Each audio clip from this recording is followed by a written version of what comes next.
Hare Krishna. Hare Krishna. Om Namo Bhagavate Vasudevaya. Om Namo Bhagavate Vasudevaya. Om Namo Bhagavate Vasudevaya. Om Namo Bhagavate Vasudevaya.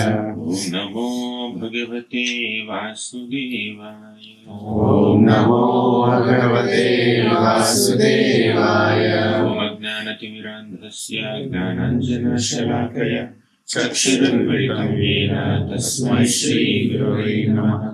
Shri Chaitanya Manobhishtam Sthapitam Yena Bhutale Swayam Rupa Kada Mahyam Dadati Swapadantikam.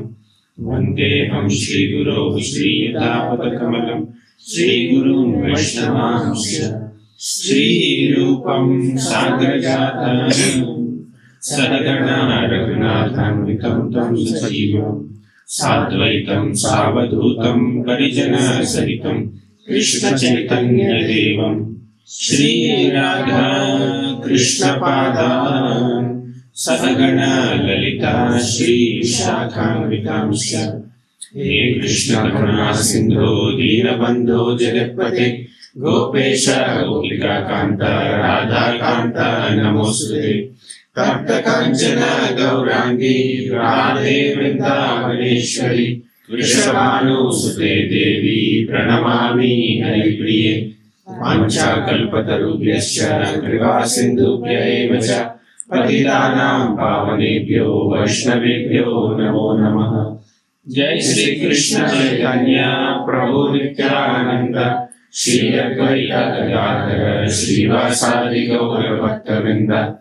Hare Krishna Krishna Krishna Hare Hare Hare Rama Rama Rama Hare Hare. Hare Krishna. Hare Krishna. Welcome back to our morning Bhagavatam sessions.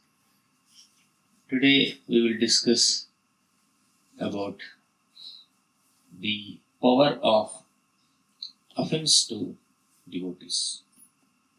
Power means not the positive power. It's the negative power. How degrading it can be. How scary it can be. How much obstruction Vaishnava Aparadh can create in our spiritual advancement. That's what we're going to discuss today. In the 6th canto of Srimad Bhagavatam, Sukadeva Goswami narrates the story of Ajamil in the first 3 chapters. From 4th chapter, he begins another episode of Daksha. 4th and 5th chapters and 6th chapters, 3 chapters, he focuses on Daksha. Then from 7th chapter, he will narrate the story of Indra, eventually leading to the stories of Trasur and Chitraketu Maharaj. Both are same in 2 lives. In these episodes of Daksha and Indra, we will find so many important principles of Vaishnava culture and how not to behave with other devotees, how not to offend Vaishnavas, and what are the repercussions of offending devotees. All that we will see in the episodes of Daksha and Indra.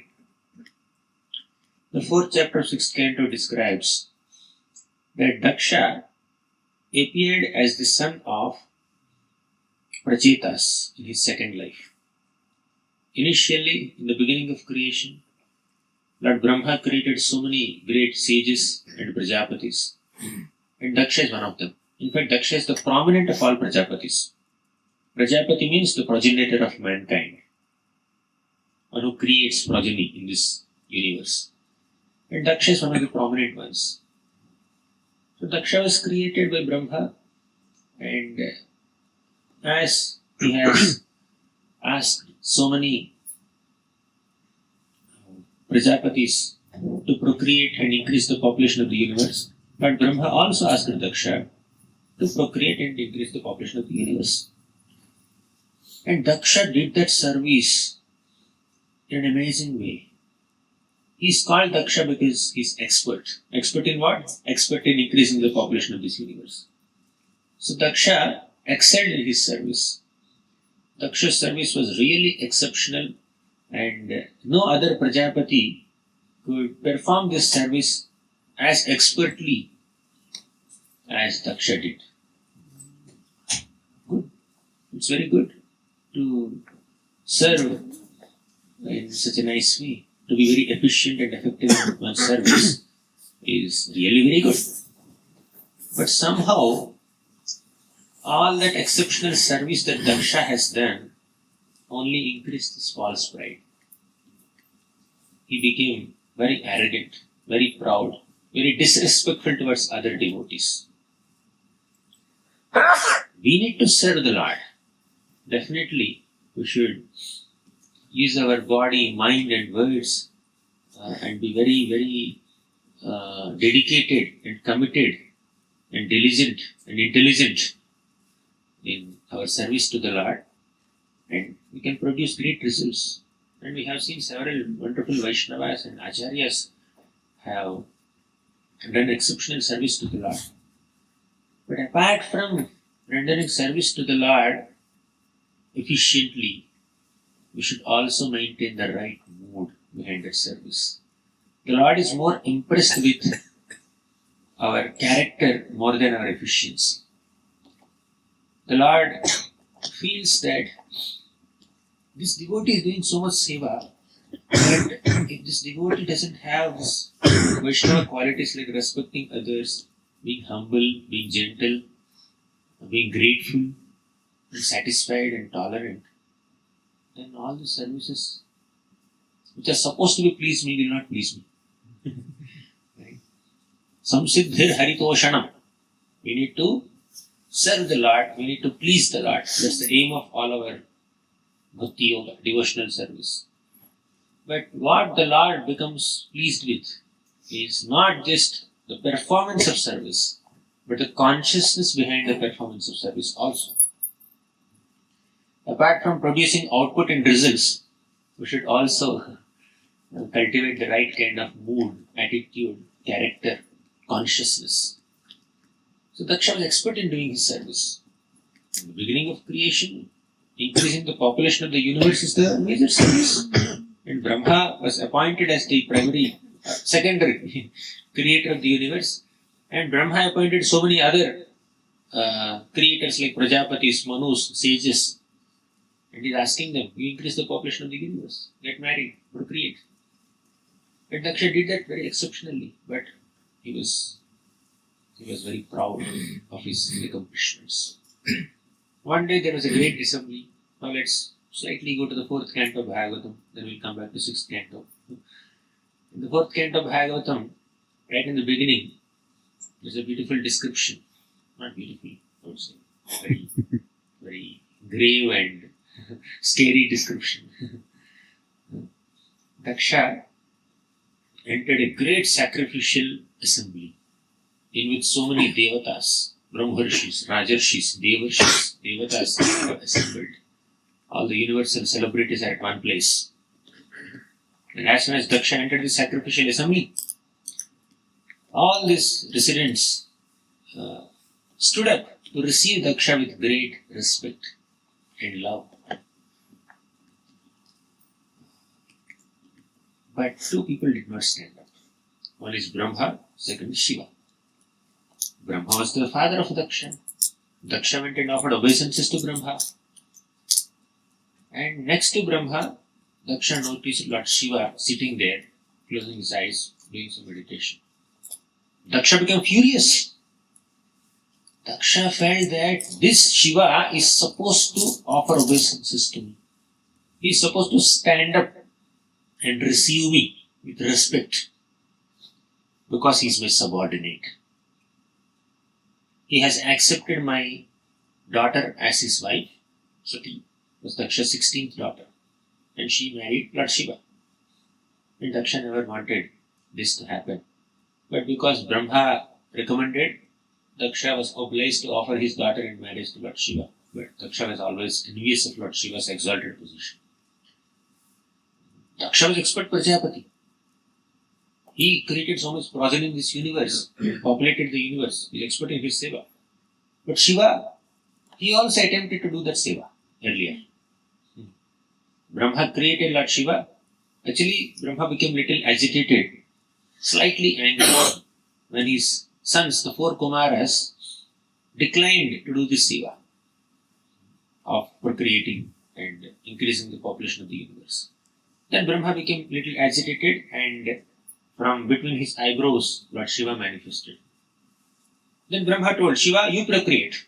You increase the population of the universe. And Shiva actually did it. He increased the population of the universe. But somehow the population that he has created, instead of expanding the creation, they started destroying whatever has been created there. And Brahma called Shiva and said, you don't need this kind of population, by the way. This is a time for creation, not destruction. And you're expert in destruction, not creation. I think I caught the wrong person. So you better go and chant Hare Krishna. You go to the forest and do some meditation. And don't forget to take all your people along with you. Let them also meditate along with you. When your services are required, I'll call you. Till then, you can meditate. So Shiva, in one sense, he kind of failed in doing this service. But Daksha succeeded, not just succeeded. He did it in an exceptional way. And Daksha was very proud of doing that service, which Shiva could not do. Of course, Shiva is doing so many other services, contributing for the well-being of the entire universe in so many other ways. But as far as increasing population in this universe is concerned, Daksha felt, I did a better job. In fact, in one sense, all the population in this universe is coming from Shiva and Parvati. Daksha is an instrument. But when an instrument is thinking that it is my accomplishment to do this service, rather than identifying oneself as instrument, if one becomes overly overwhelmed with one's own accomplishment, one will become an offender. Daksha was like that.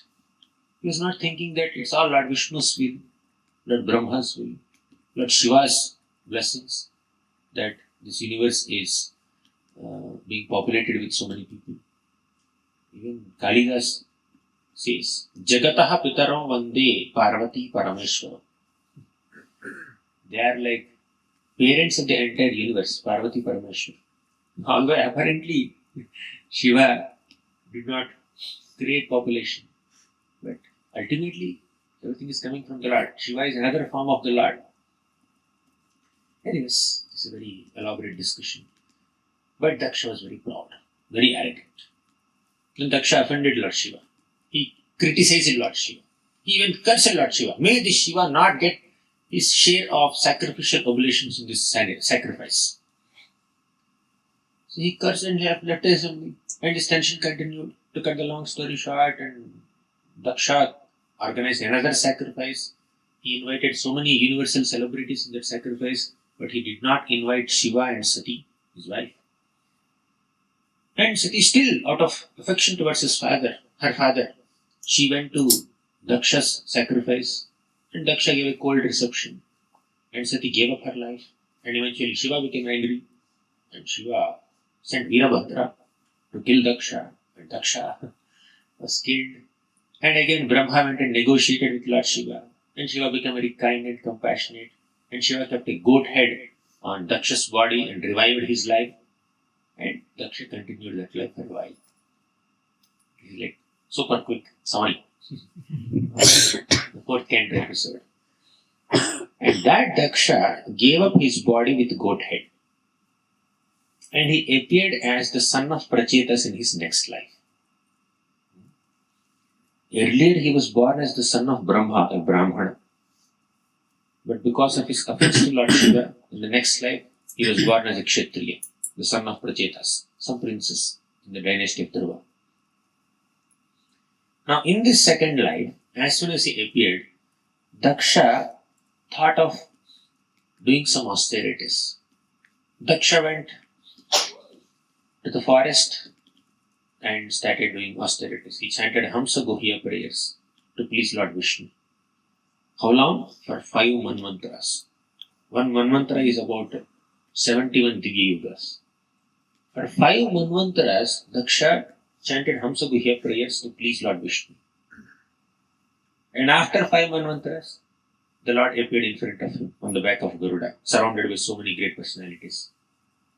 Siddhas and Gandharvas and Devatas were surrounding the Lord. And Lord Vishnu was mercifully giving darshan to Daksha. And Daksha offered prayers. And you know what Lord Vishnu said? My dear Daksha, I am very pleased with you. I am pleased with your austerities. I am pleased with your services.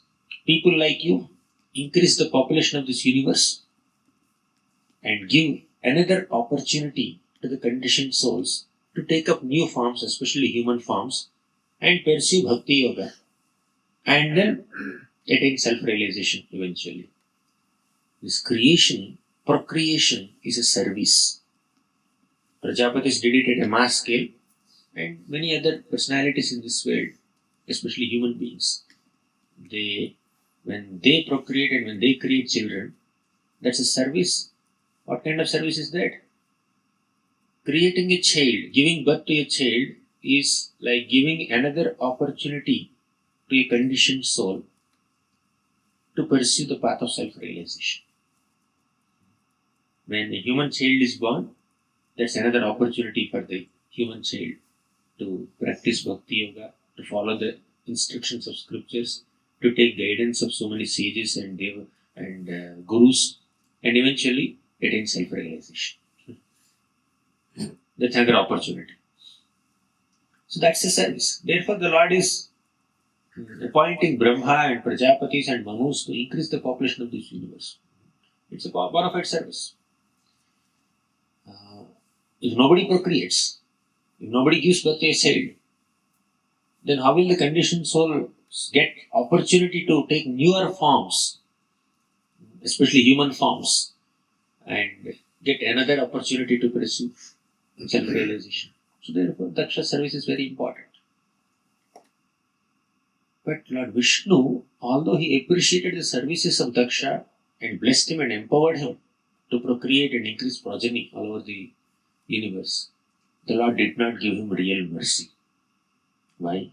Because in the past life he offended Lord Shiva. He did not give him real mercy. Very important point. Vishwanath Chakravarti Thakur, a great commentator on Srimad Bhagavatam, who wrote Sarartha Darshini commentary on Bhagavatam, he said that the Lord, through Daksha in a whirlpool of karma, and he did not give him the nectar of prema. He did not say, you will become a devotee, you will become a premi bhakta, you will do this, you will do this service. He said, bewildered by my maya, you will engage in this activity of sense gratification and procreate. You will create progeny. Now, this creating progeny can be done in 2 ways.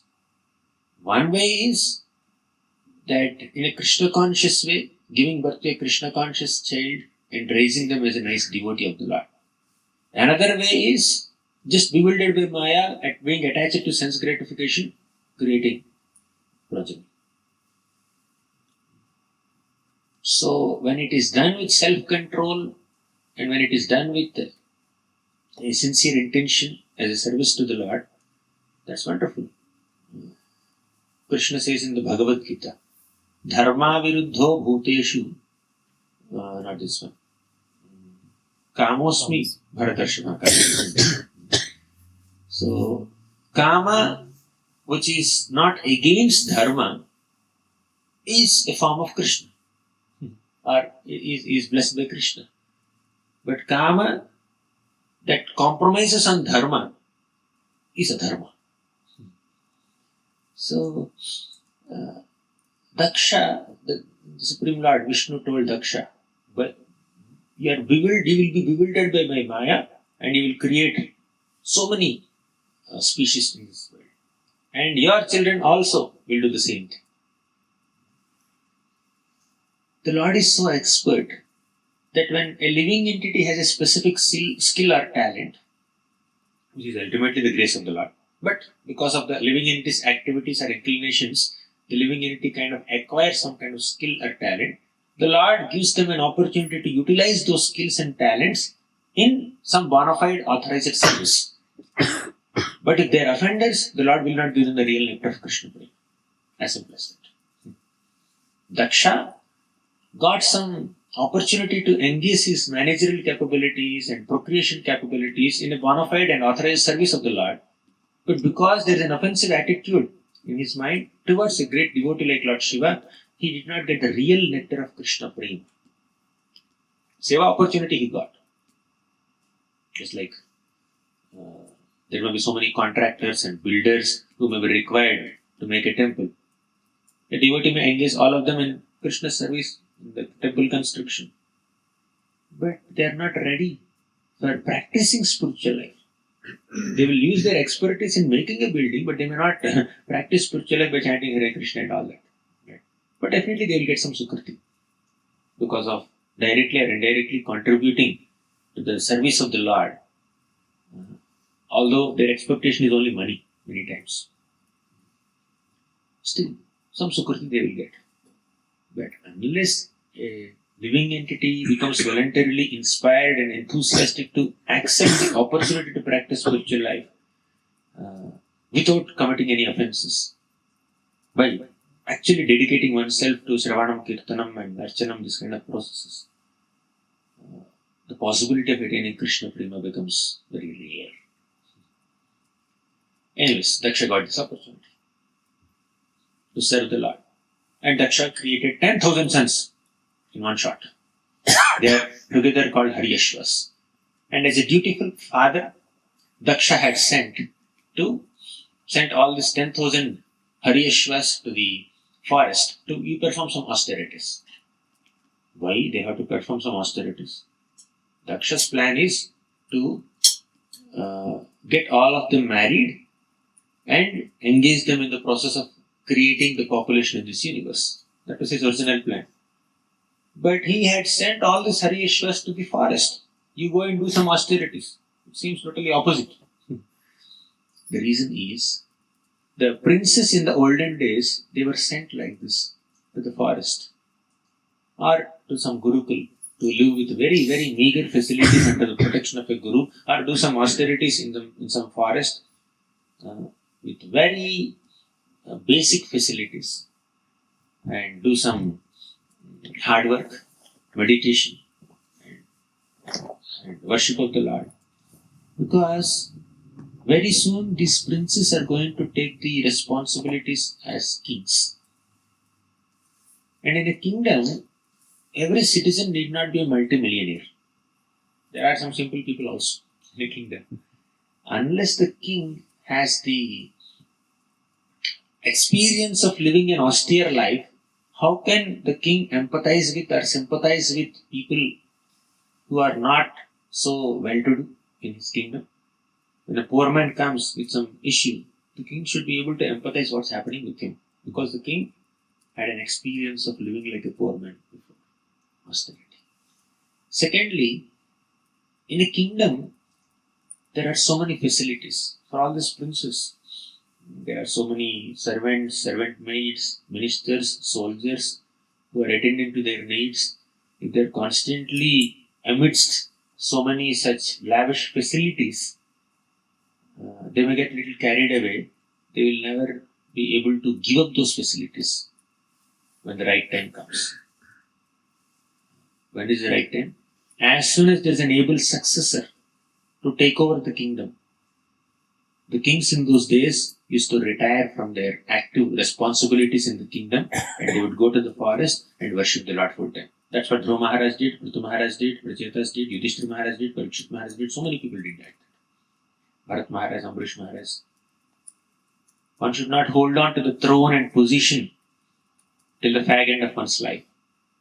One should train a successor the success of a leader is not just in successfully administering justice during his tenure.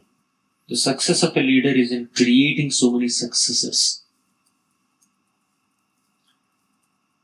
So, at one point, every king in the Vedic days is supposed to retire from the kingdom and enter the forest. And if they had an experience of living with meager facilities as brahmacharis before accepting active responsibilities as husbands and kings, that experience of being a simple brahmachari will help them take up their vanaprastha life nicely. Right? So life begins with some austerity as brahmachari. Then in the middle there is some access to a lot of facilities as a householder, as a king. Then at the end, again, one voluntarily gives up access to all facilities and then lives like a vanaprastha with minimum meager facilities. So that's how nicely sandwiched. The facilities of grahastha life are nicely sandwiched between austere brahmachari life and austere vanaprastha sannyasi lives. That's the Vedic culture. So Daksha had sent all his sons, the Haryashvas, to the forest very dutifully, like a dutiful father, to train them. Then they went. Haryashvas went to the forest. Narada Muni came there. Pure devotee of the Lord, who is always attached to making everyone else his pure devotee. So he came there and said, these 10,000 boys, they are sent to the forest to do some austerities. That's good. That's very good. But once they complete their austerities, they are expected to go back to the kingdom, get married, and become householders and engage in creating population in this universe. Why should they get entangled in this? They are qualified for self-realization. Let me just teach them the path of sannyas. So Narada Muni came and spoke to them a riddle. And all these 10,000 Haryashvas independently thought about that riddle, and all of them came to the same conclusion that Kimasat karma bhavet. What is the use of engaging ourselves in this karmic activities and this materialistic household life and creating progeny, taking care of kingdom, this and that? We will just become sannyasis. So all of them decided to take the path of renunciation with the blessings of Narada Muni, and they did not go back to the kingdom. They eventually became self-realized and went back to the Supreme Lord. And this news came to Daksha. Daksha became furious. He became very disappointed. Why is this Narada Muni obstructing my service? My service is procreation, and he's teaching them renunciation. What is this happening? Daksha's service is bona fide. Narada Muni's service is also bona fide. Daksha created 1,000 more sons called Shavalashvas. He sent them to the forest. Same format. Narada Muni came there. Same riddle he spoke. Narada Muni added one more sentence to Shavalashvas. He said, generally, younger brothers follow the path of older brothers. And Shavalashvas also became sannyasis. And Daksha became even more disappointed. Daksha felt that what's happening here? Narada Muni, why is he bothering me so much? Then Narada Muni did not stop there. Narada Muni thought that in the dynasty of Swayambhu Manu, I taught so many kings the path of self-realization. I taught them Bhakti Yoga. Narada Muni guided Dhruva Maharaj. Narada Muni also guided Prachina Barhi, Prachetas, and even Uttanapad Maharaj, and Priyavrat Maharaj, who is a disciple of Narada Muni. And Haryashvas, 10,000 of them, Shavalashvas, 1,000 of them. Like that, practically most people in Swayambhu Manu's dynasty were taught by Narada Muni. They were enlightened in Bhakti Yoga by Narada Muni. Narada Muni thought, why should I leave Daksha? He also appeared in Swayambhu Manu's dynasty, right? So let me just go and enlighten him in bhakti. And this is the right time for me to teach bhakti to Daksha. Why this is the right time? Because he lost his 11,000 sons. He's in a very detached spirit. He must be really renounced, in a renounced spirit. This is the right time, conducive time for me to go and enlighten him in Bhakti Yoga. With that expectation, with great mercy and compassion, Narada Muni went to Daksha.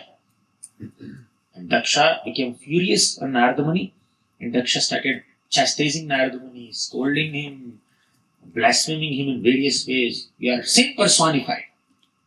You are not even qualified to be called as a devotee of Lord Vishnu. I am an honest grihastha. I am an honest householder. And you are a cheating sannyasi. You are a cheater, renunciant. Just by changing the dress into saffron, nobody can become a devotee like you have done. You are all too much of personal attack on Narada Muni. And Daksha also said, you are sin personified. And you have taught the path of renunciation to my sons unnecessarily. You have corrupted their minds.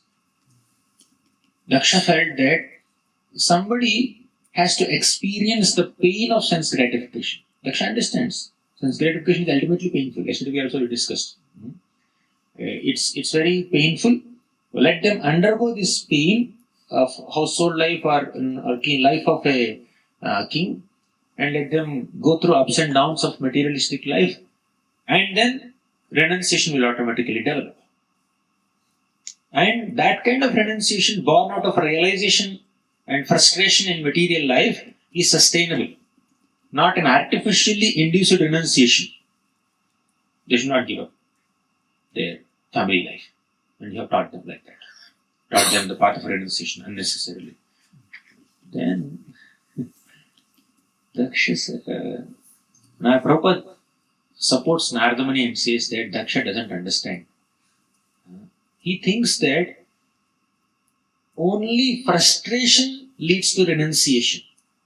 But the blessings of a devotee also will automatically create renounced feelings in a devotee.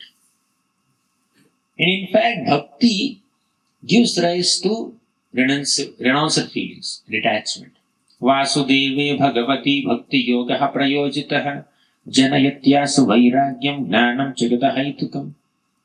By doing Vasudeva bhakti, automatically knowledge and renunciation will manifest in the heart of a devotee without any separate endeavor. But Daksha thinks that only by undergoing this material life and getting frustrated in one's attempts for enjoyment, one will one day develop feelings of renunciation, which is not wrong calculation. So, in this way, Daksha blasphemed Narada Muni, and Narada Muni has been patiently waiting and sitting in front of Daksha. Okay, let Daksha chastise me. Let him scold me. Let him just show all his anger upon me. No problem. I will tolerate. And after some time, he will realize that, oh, I have chastised and blasphemed this sadhu, this Narada Muni, but he is very patient and very tolerant. Then he will calm down. He will cool down. Then I can teach him bhakti. Narada Muni was hoping against hope. But Daksha's anger is not getting reduced. And Daksha even started cursing Narada Muni. He said, may you not have a permanent residence. Daksha, being an attached householder, he was thinking that to stay comfortably in one home is a great opulence. Let Narada Muni not have that opulence. May you perpetually travel here and there. May you not have any opportunity to stay at one place. May you not have a permanent residence, fixed residence. And that kind of curse is actually a blessing for Narada Muni. He can go to so many places and then teach bhakti to people. So there's all the blasphemers curse devotees. That curse also becomes a blessing for devotees. Narada Muni was still waiting for Daksha to just calm down so that he can speak bhakti yoga, but Daksha did not calm down. Now let's analyze.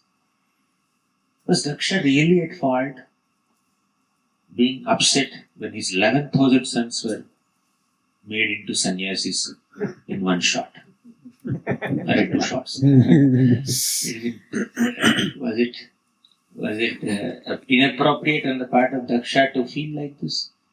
In one sense, Daksha was doing a bona fide service to the Lord. Procreation is a bona fide service, and Brahma authorized Daksha's service, and Lord Vishnu blessed Daksha's service.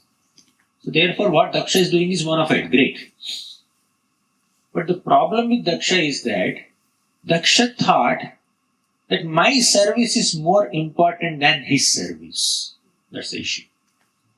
And Narada Muni just preaching to all these young boys and making them pure devotees and sending them back to Godhead, sending them to spiritual world, instead of allowing them to stay in this world to contribute to the population of this world, he had sent them to the spiritual world.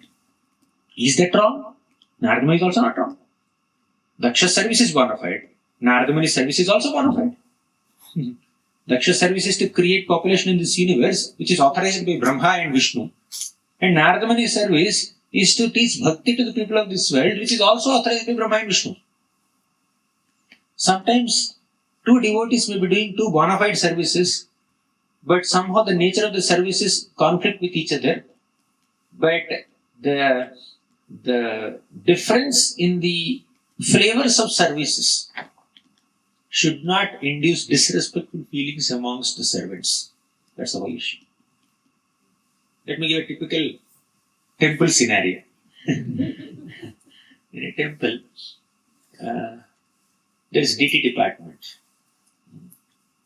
Their service is to nicely dress the deities, decorate the deities, procure very good quality ingredients for the service of the deities, whether it is jewelry or food items or dresses, ornaments, whatever it is, they want to offer the best quality service to the deities.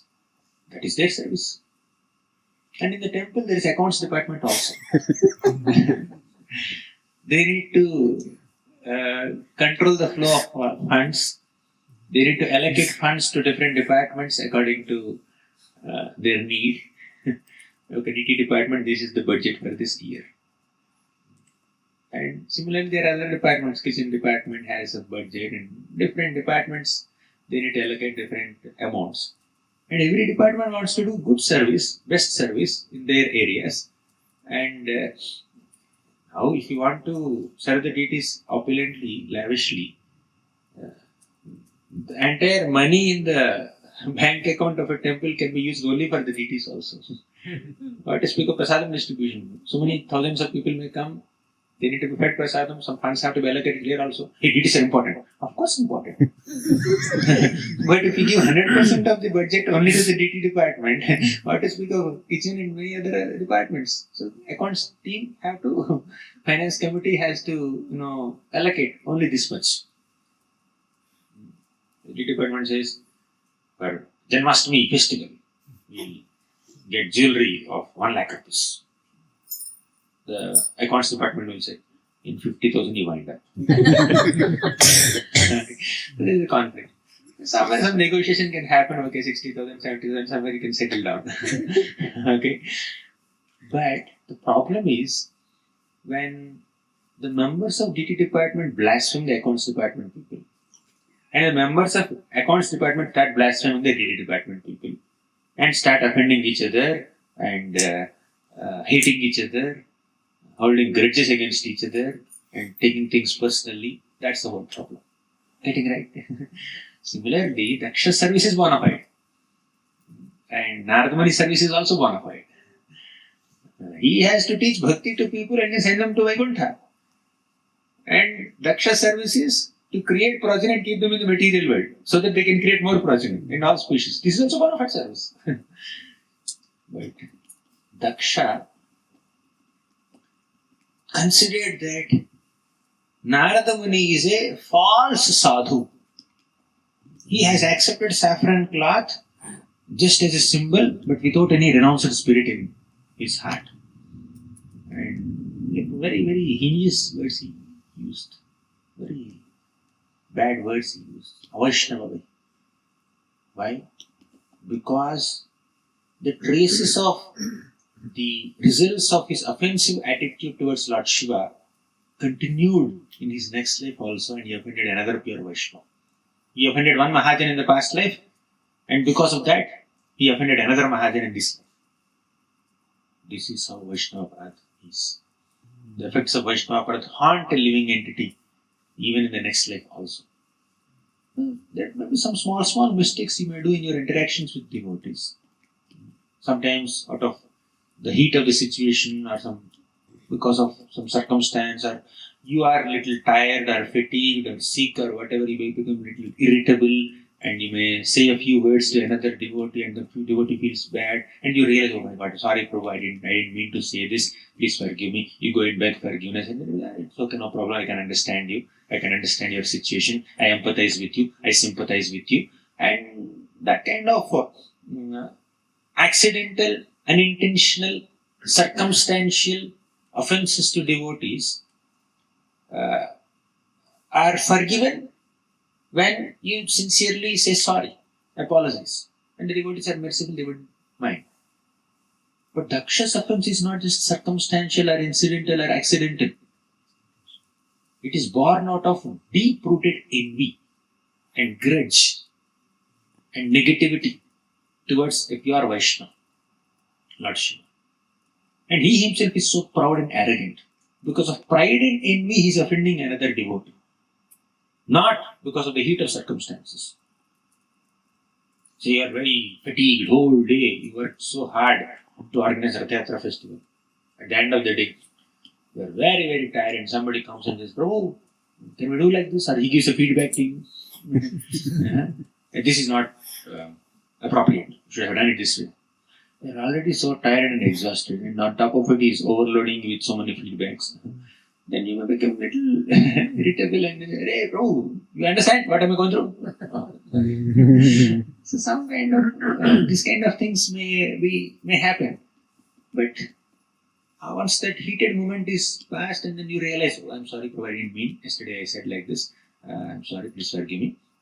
And you just kind of give a clarification about what has happened. So these are very common things. Small things can keep happening in devotee interactions. But when somebody is holding malicious intentions and purposely trying to pull down another Vaishnava, defame another Vaishnava, and diplomatically and politically manipulating situations to harm another Vaishnava, this is very grave Vaishnava Aparadha. Politics, diplomacy, hypocrisy, backbiting, spreading rumors unnecessarily, and gossiping. All these things will only dampen our enthusiasm to practice bhakti. Will only slow down our journey towards Krishna consciousness, towards Krishna prema. So one needs to be very careful. Daksha had very deep-rooted envy towards Lord Shiva. Anyways, that's one aparadha which Daksha has done out of envy and pride and arrogance. Another example in the 6th canto of Bhagavatam is, once Indra was sitting on his great royal throne in the heavenly assembly. So many apsaras were dancing, Gandharvas were singing, and Vidyadharas, Kinnaras, Kimpurushas, Charanas, all of them were just praising Indra. It's a very excited heavenly assembly. And Indra was resplendent sitting on his throne, high throne, presiding over the assembly. Then the Guru of the Devatas, Brahaspati, entered there. And Indra noticed him. He came yesterday. He came day before yesterday. He came today also. What a big deal. Let him come and sit. Let me just observe this beautiful musical performance. Indra did not do anything to welcome his Guru, Brahaspati. It's not appropriate. We cannot take Guru for granted. So when a Guru comes, you need to get up, offer prostrated obeisances, and receive that Guru with great respect. Welcome him and ask him if he wants anything. How can I serve you? Or that Guru, even any general Brahmana comes to your assembly also, you are supposed to get up and then receive, welcome that Brahmana. That's what Krishna did. In Dwarka, when Sudama came, Krishna just got up from his bed and then received Sudama as if he would respect his own elder brother, Balaramji. And he made Sudama sit on his own couch. He started washing the feet of Sudama. He had tears in his eyes. Krishna had tears in his eyes while washing the feet of Sudama. And seeing Krishna, Rukmini Devi also started fanning Sudama. This is how Rukmini and Krishna were receiving Sudama Brahmana. And when Nardamani comes also, Krishna and his queens receive Nardamani with so much of love and respect. If a general Brahmana also has to be treated in this way, what to speak of Guru? Brihaspati is not just any other Brahmana. Brihaspati is the Guru of all the Devatas, and the king of Devatas is consciously ignoring Guru. Consciously. It's not unintentionally. It's not that he was just doing some tapasya. For example, Indradyumna Maharaj. He was absorbed in his worship, and Agastya Rishi came, and he could not receive him. In another canto of Bhagavatam, first canto, Shamik Rishi was there. He was doing meditation. Parikshit Maharaj came to his home, asking for some water. And Shamik Rishi did not respond. Why? Because he was absorbed in meditation. Not that he consciously wanted to neglect this guest, Vaishnava guest, but he was in his meditation. So that's like unintentional mistake. But here, Indra noticed Brihaspati's arrival. But Indra did not do anything to receive Guru, respect his Guru. And Brihaspati understood. This Indra became so puffed up of his material opulence and position as the king of heaven. He did not curse Indra. He did not give any feedback to Indra. He silently left the place. He silently departed, that's all. Then Indra understood his mistake. Sometimes Control Z option doesn't work. Command Z if you are using Mac. That option doesn't work. Some mistakes you can rectify, but some mistakes you cannot rectify. Once it is done, you have to face the consequences of the mistake you have done. Indra offended his Guru, and Guru silently left because Brihaspati, very refined personality, he did not curse Indra like Daksha did. So Daksha also entered assembly, and Shiva did not get it. And Daksha said, hey, Shiva does not know manners, he doesn't know etiquette, he's very unclean in his physical attire, he's unclean in his consciousness also. He criticized so much and cursed Shiva. But Brihaspati did not do all that. And by the way, Daksha, when he entered the assembly hall, Shiva was meditating on Lord Vishnu, Lord Vasudeva. It's not that Shiva noticed Daksha, why should I get up? He did not think like that. Shiva closed his eyes and he was meditating on the Lord. At that time, Daksha arrived. Right? And even if Shiva noticed Daksha and if he did not get up, that's not an offense on Shiva's part. Because Shiva is definitely more exalted than Daksha. It's like Brahma did not get up when Daksha came. Shiva also did not get up. In fact, Shiva is superior to Brahma also. Shiva's position is superior to Brahma also. But Daksha feels that my position is superior to Shiva. Why? He married my daughter, Sati. He is my son-in-law. I am elder to him. I am superior to him. Where is it mentioned? Just by offering daughter to the son-in-law, son-in-law will become inferior to daughter, father-in-law. Daksha was thinking like that. So, but in this Indra's case, Brihaspati did not speak a single word. He silently left that place.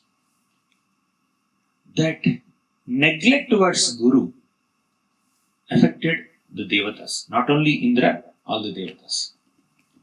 Sometimes a devotee or a Brahmana or a Vaishnava may not take your offense. But the very fact that we have committed an offense to a great personality will affect us.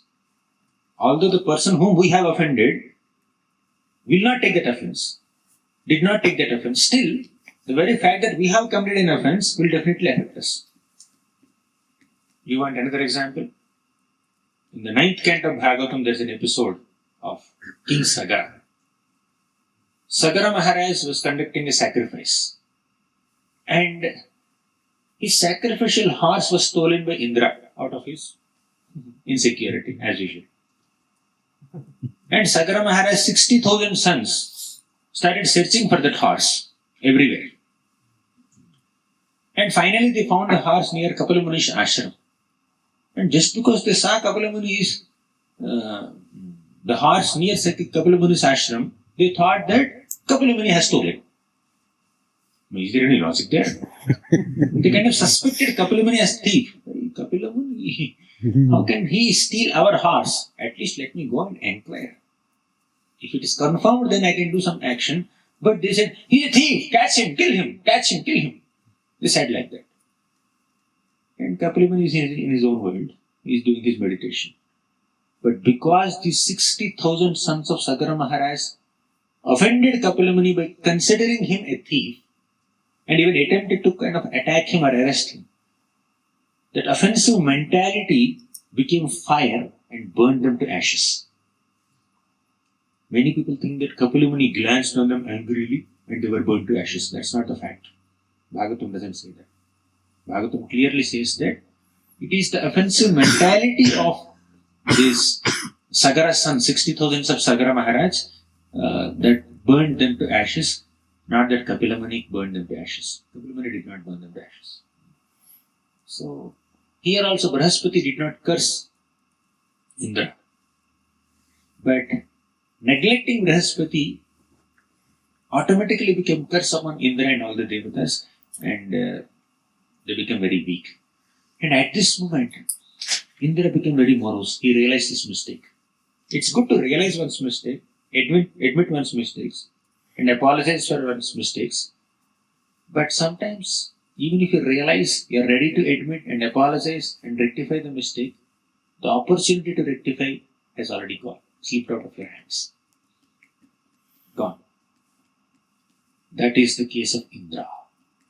Indra started searching for Brahaspati everywhere.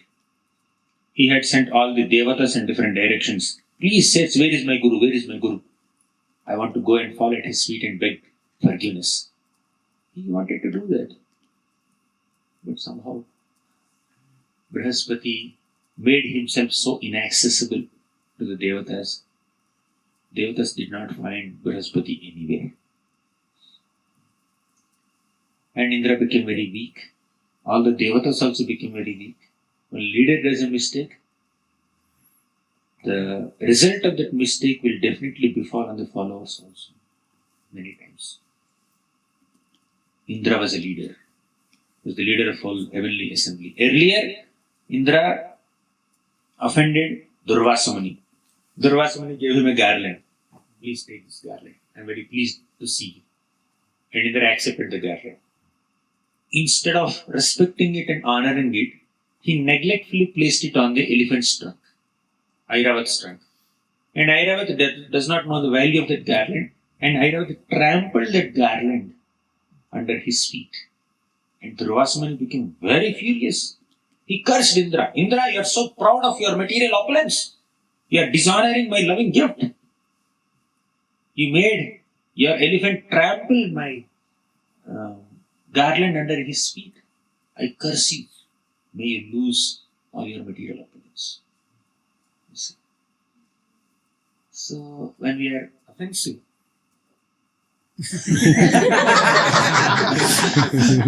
when we are offensive towards great personalities, that will definitely affect us. And because of this offense done by Indra, he lost his position, and all the devatas also came on ropes, by the way. When the leader does a mistake, that affects his followers also. It is Indra's mistake towards Durvasa Muni, and all the devatas also suffered. Now also devatas lost their positions. And the demons became very powerful because of their worship of their guru, Shukracharya. And devatas became powerless because they did not worship their guru, Brahaspati. They offended their guru, Brahaspati. You see, it's not about the power of devatas or demons. It's the power of their worship of their guru. Ordinarily speaking, devatas are more powerful than the demons. But if the demons show good culture of respecting their gurus, they can become more powerful than the powerful devatas also. However powerful one may be, if one offends great personalities, if one disrespects one's guru, naturally one will become weaker than oneself. Sakala sammana korite shakati dehanatha jata jata. We have this song, Gurudev Kripa Bindu Diya. In that song, the message is, Guru must be respected, and our ability to respect everybody else according to their positions comes from our respect to Guru. Sakala sammana korite shakati dehanatha jata jata. How will we get the ability to respect everyone according to their position? By respecting Guru, by worshipping Guru, by the mercy of Guru. Guru is meant to be respected, and respecting Guru will make us respect everyone else according to their position, and that respectful attitude towards all the living entities will ultimately make us objects of Krishna's grace. Without respect towards all living entities, one can never attain Krishna. What is this logic? Mahaprabhu says, Trinadapi sunichena tarorapi sahishnuna amanina mana dena. You respect everyone, then you will be able to chant Lord Hari's names always. Kirtaniya sada Hari.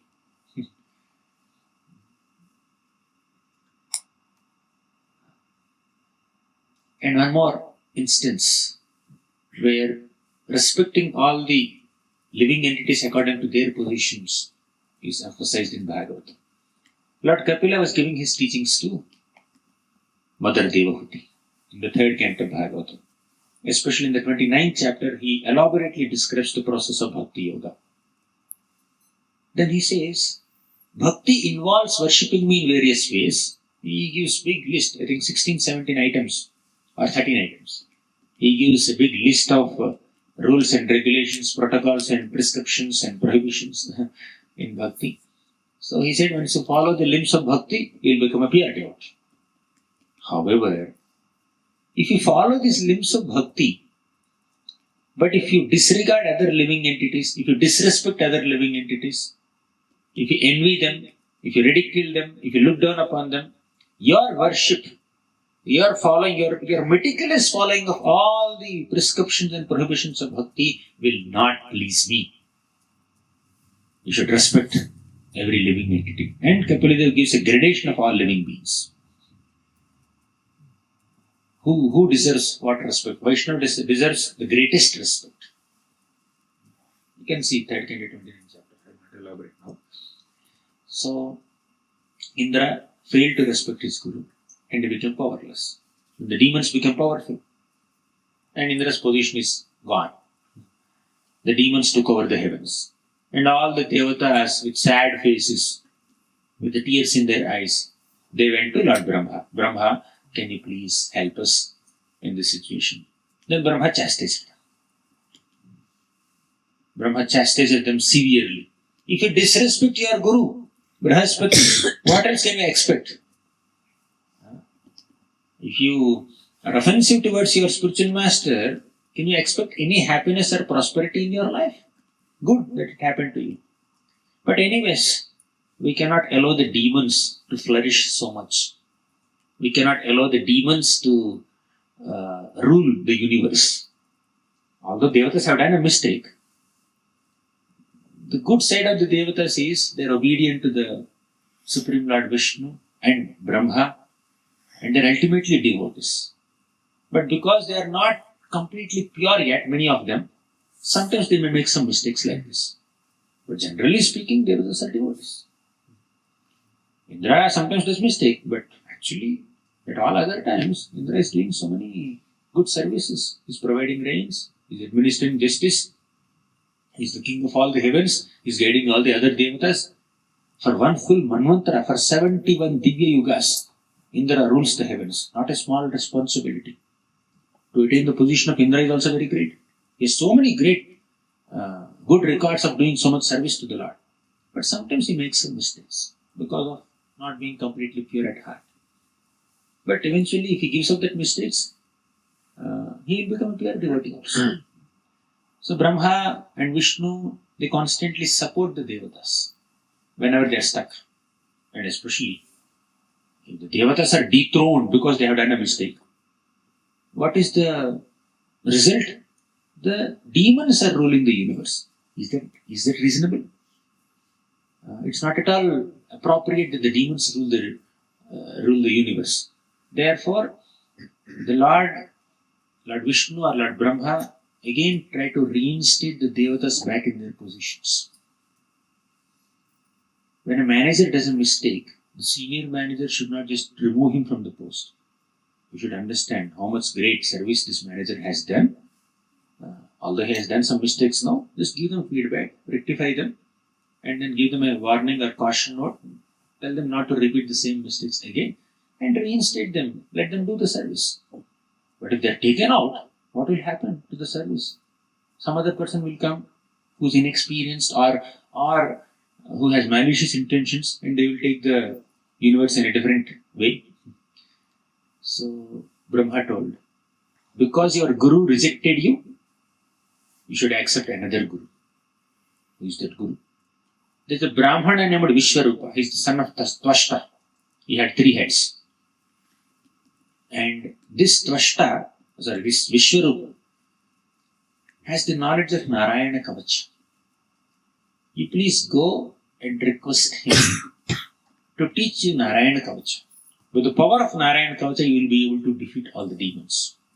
Then you will again get back your positions in the heavenly kingdom, and you will regain your administrative posts in this universe. So, the Devatas headed by Indra went to Vishwarup and accepted him as Guru, and Vishwarup also agreed, and Vishwarup taught him Narayana Kavacha, and by the power of Narayana Kavacha, the Devatas could defeat the demons and regain their positions. So this is like a happy ending. But something else is there, suspense. Okay, let me just create more suspense. So this Vishwarupa was connected to the Devatas also and to the demons also. His father was a Brahmana, Tvashta, but his mother was connected to Daityas. So one day he was offering a sacrifice, and he also chanted a few mantras to empower the Daityas, empower the demons also, and Indra became very insecure. He committed another Guru Aparadha. Indra chopped off the 3 heads of Vishwarupa. It's too much. Indra ignored his Guru earlier and he offended his Guru Brihaspati. Now he killed another Guru out of his insecurity. This is what Maya can do to us. When you're too obsessed with your power, position, you become so insecure that you lose discrimination. Indra knows what is right and what is wrong. Not that Indra is like a small kid. He knows, he's very experienced. But still, at that moment, Indra just could not control himself. He became so insecure. Again, he's offering oblations in the name of the Daityas, demons. What if they become powerful and again they dethrone me? So he just lost all discrimination and then chopped up the heads of Indra, of Vishwarup, and again he became sinful. This is another offense to another Guru, another Brahmana. Then Vishwarup's father Tvashta became very revengeful towards Indra. What did he do? How did he take revenge? We'll stop here. It's 8 o'clock. I don't want to go beyond time. We'll discuss in the evening. Thank you very much. Gnatara Shrimad Bhagavatam ki jai. Prabhupada ki jai. Grace Garanga Darshan Prabhu ji ki Jai. While the prasadam is getting heated, if anyone has 1 or 2 quick questions, we can take them. Whose question? I saw 2 hands. Both at the same time. Correction, Prabhuji. Thank you very much for your very nice lecture. Prabhuji, you mentioned Daksha did prayers for the Lord for 5 manvantaras. But in between there will be dissolution of the entire universe. No, At the end of every manvantara, there is no dissolution. Sometimes there is a partial dissolution at the end of some manvantaras, when Brahma dozes off. At the end of day of Brahma, Brahma sleeps. Then there is full dissolution within the universe. That is also not complete. Complete dissolution happens at the end of lifetime of Brahma. Partial dissolution happens at the end of the day of Brahma. But during the day of Brahma, between two manvantaras, sometimes there could be little dissolution when Brahma doses little bit. But it's not necessary that at the end of every manvantara there is some dissolution. But this manvantara, this junction, sixth manvantara, there is some little partial dissolution. Therefore, Daksha was again creating all the species. Krishna Guruji. Again, thank you very much. There's some very nice points that we can take away and apply practically. In the story of Daksha and Narad Muni, now I'm not defending Daksha at all, but is there something also that Narad Muni could have done? Because Daksha has created 10,000 sons. They've been made into sannyasis. He's created 1,000 more. Now, if Daksha could have keep creating more progeny, but then Narad Muni would have keep making them sannyasis, and he wouldn't have been able to do his service. So how do we understand that from the other perspective as well? After Narada Muni converted 11,000 sons of Daksha into sannyasis, just sannyasis, you are devotees and send them back to Godhead. Then Brahma came and consoled Daksha. Don't worry, you can create daughters. And through daughters you can expand the progeny. So Daksha created 60 daughters. 17 of them married Kashyapa Muni, 13 to Dharma or somebody. Like that, creation continued. And as far as Narada Muni converting devotees, means teaching bhakti to people is concerned, he keeps doing that every time. Now this time he saw 10,000 people, 10,000 audience, and he became excited to give a class to them. Okay, and make them devotees. But Narada Muni also understands the importance of ruling the kingdom, importance of leading an ideal grihastha life. It's not that Narada Muni is only into making sannyasis. He is a sannyasi, definitely. But at the same time, Narada Muni understands the importance of all these services. Narada Muni had a disciple named Priyavrat Maharaj, Swayambhu Manu's son. And when Daksha was doing austerities for 5 manvantaras, there was no one to rule the kingdom. Then Swayambhu Manu came to Narada Muni and said, release my son Priyavrat, who is being trained as a brahmachari under you. Let him not become sannyasi, let him become a householder. Then Narada Muni said, okay, take him. Brahma also came there. Brahma also came and said, Priyavrat Maharaj. But Priyavrat Maharaj was hesitant. He said, no, I will be brahmachari only. I will not take care of the kingdom and enter a household life. He was thinking like that. But Brahma came in front of Priyavrat and said, no, you should take up this responsibility. It's an important service. There is no one who can do this. Then Priyavrat Maharaj became the king. And Narada Muni allowed it. Narada Muni blessed Priyavrat Maharaj. Yes, may you become an ideal king. And Narada Muni also arranges for proper guidance to different householder devotees. Whether it is Dhruva Maharaj,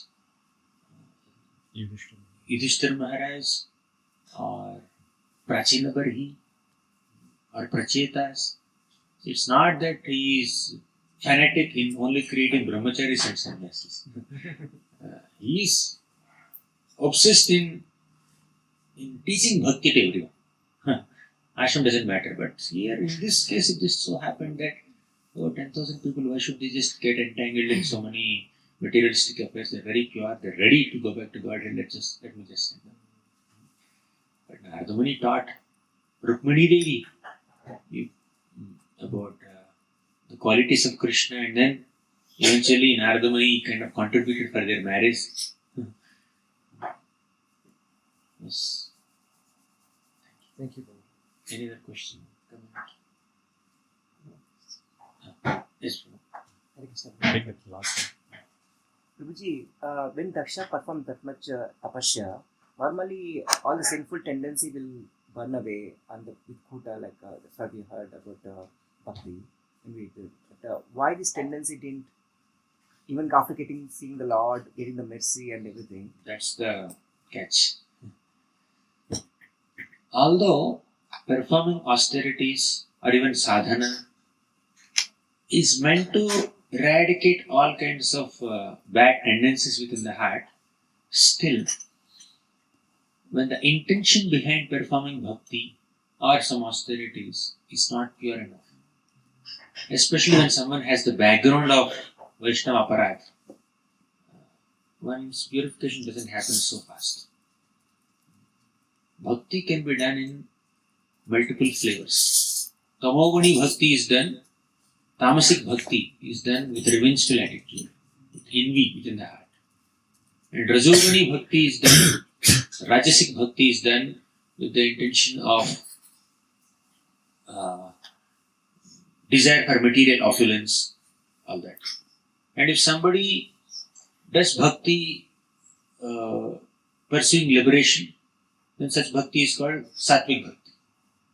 But nirguna bhakti is madguna sruti matrena mayi sarva guhashayi manogati ravichinna yatha gangam bhasambudam.